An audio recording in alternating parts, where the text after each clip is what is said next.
Hi, I'm Nicholeen Peck, and I teach all over the world about parenting, good communication, family unity, bonding, and I teach all of this through the lens of the principle self-government. In this video, we're going to be talking about time management for kids. What does it look like?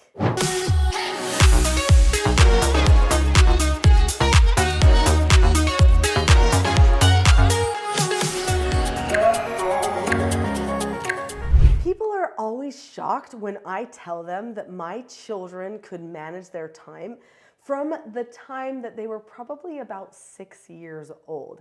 That blows people away. Now, it doesn't mean they were perfect. We're going to talk some about this. In this video, I'm going to share the story of my children, how I taught them time management, how simple it actually is to teach children time management so that you can have some things that you can do for your family too.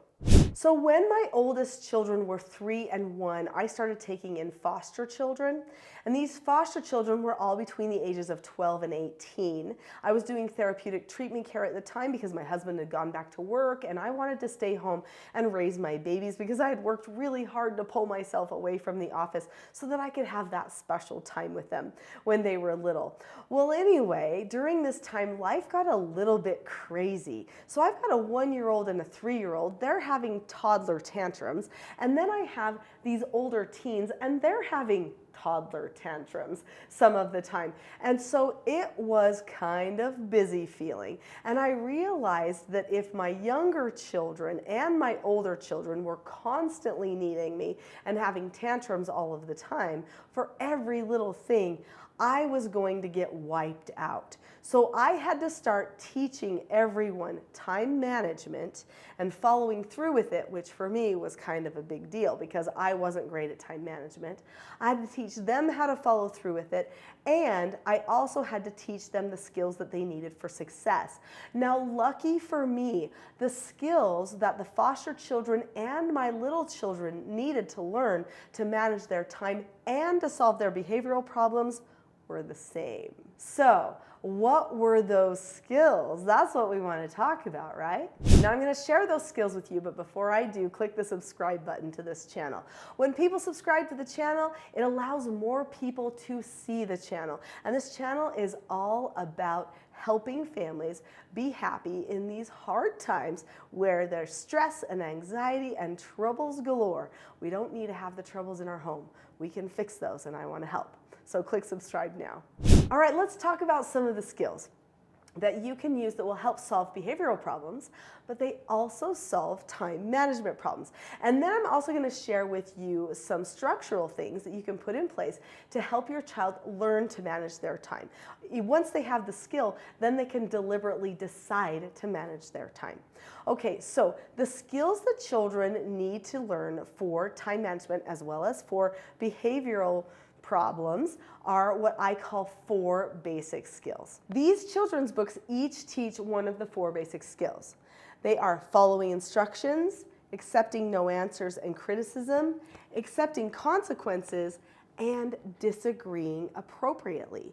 When a person learns all 4 of those 4 basic skills, that takes care of 99% of all of their behavioral problems. Honestly, I didn't really believe it at first because I got told that by the treatment facility that I was working in conjunction with. But sure enough, it was true. All of the foster children that came to my home were able to handle all of their problems for the most part with these 4 basic skills. Now I know these books are more geared for children ages like 12 and under, but the skills are for everyone. And you can find those skills in my course, the TSG Parenting course on teachingselfgovernment.com. All right, so let's talk quickly about these skills because we have to have a basic understanding of them so that we can understand time management. Now, first off, we need to understand self-government. When a person has self-government, they understand cause and effect, and they understand their own behaviors. So you want to teach your children how to analyze themselves, make goals or plans for themselves, and then follow through. But they won't be perfect at first. In fact, you are going to have to do a bit of hand-holding at first so that they understand what they are seeing in their own behavior. This means that you need to do correcting, praising, and of course, pre-teaching, because when you pre-teach your children ahead of time, this gives them the best chance at success. I pre-teach my children the 4 basic skills, and then I pre-teach in the moment when they need to use one of the skills. And then when they use the skill, I praise them to tell them exactly what they did well, or I correct them to let them know it didn't go right and how they can fix it for the future. And in the middle of that correction, we actually have a time where we practice it the right way again. So let's say following instructions, for instance. When a person follows instructions, they look at the person or the situation, they keep a calm face, voice, and body, they say okay or ask to disagree appropriately, they do the task immediately, and then check back. Now that skill is vital at learning time management, because at first I am going to give them an instruction to do something with their time. They need to be able to do all 5 of those things and even get back to the check back so that I can praise them. When I praise them and tell them what a great job they did and identify all the things that they did well, then they can duplicate that in the future. If they see cause and effect, they develop a desire to want to follow instructions in the future. And it goes beyond just this week or this month. The future is their whole lives. They learn how to follow instruction. They learn also how to give instruction. And a truly self-governed person gives themselves instruction. So soon the children start to learn to give themselves instructions and no answers. So let's talk a little bit about accepting no answers. When a person accepts no answers, they look at the situation or the person, they keep a calm face, voice, and body. They say okay or ask to disagree appropriately, which is another one of our skills, and then they drop the subject. So when a person is budgeting their time, they have to give themselves no answers because there's always going to be distractions. But you can identify those distractions for your children as no answers and tell them and teach them how to give themselves a no answers about their distraction so that they can stay the course and learn self-government. So that's what I did. I taught my children 4 basic skills. I taught them the skill for correction, praise, pre-teaching so that we could evaluate how they were doing at using their 4 basic skills. And then they followed through. Now, I've only told you the skill sets for 2 of them, but you can find those other ones on my course or other places. Then they could evaluate themselves. By the time they were like 5 years old or 4 years old, when we were having our weekly meetings, which we call mentor meetings, they started setting goals for themselves and following through. This led very naturally into some time management. So in the Teaching Self-Government Parenting model, we have 3 meetings that we have each week. So there's couples meeting, and then family meetings, and then individual mentor meetings. So family meetings and individual mentor meetings are what I would like to talk about right now. The family meetings are a great time for everybody to analyze cause and effect as a group and to see how they can improve as a group. So they take an active role in solving problems as a family. This helps them take personal responsibility for themselves. In the mentor meetings, individually, they set goals in different areas of their lives. Personal goals, spiritual goals, academic goals, social goals. They talk about things they want to do for fun, set goals for that, and areas of concern that they might have or want to discuss with their parents, and set goals for change there as well. So when they are in the habit of setting these goals for themselves, then they also feel a little bit more invested in their own progress. There's also a spot on the form where we fill out a calendar for them each week. So they put key things that they want to do in the days of the week so that they remember to follow through. This gives them practice starting when they're really young at following through with some of their own goals. When a person learns time management, it's because they set a goal and they follow through. They know how to make themselves stay the course. This takes practice. People aren't going to be perfect at it at first, so it's good to start when they're young. Now, were my children perfect at time management at age 6? No way.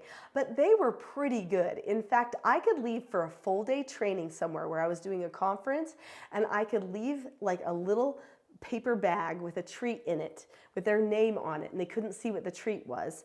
And I would say, okay, as soon as you're done with all of your schoolwork, you need to do this for math, because I was a homeschooler, okay? This for math, this for reading, you need to do your chore, your music practice, I would list what they needed to do and put it in a list for them to check off.